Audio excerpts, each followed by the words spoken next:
Hey there folks, I'm Eric Osberg with the Outdoor Report, and I wanted to talk to you today about ice safety. Now, there's been lots of talk about ice safety over the years. Don't forget this, don't forget that.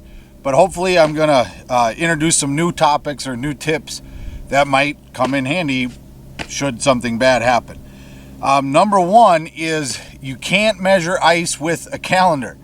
It is late in the year and the ice is behind, and just because you see a few shacks out on the ice or you see somebody else driving a four-wheeler, that doesn't mean that the ice between your spot and where they are is safe.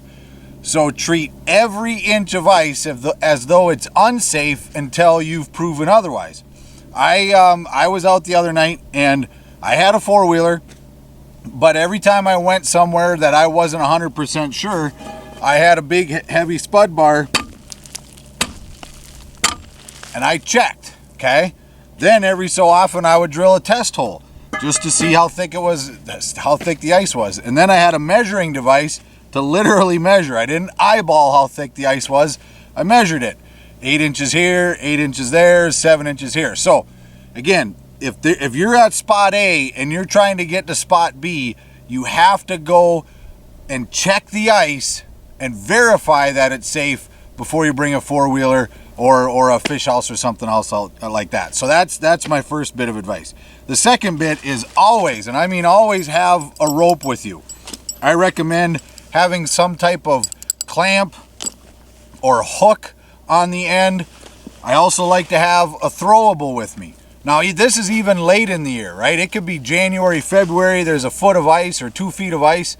And I don't necessarily bring these along for myself, but if you're the type of person that has a tow strap in your truck, part of the reason I have a tow strap in my truck is because if I come across somebody in the ditch, I want to help them out.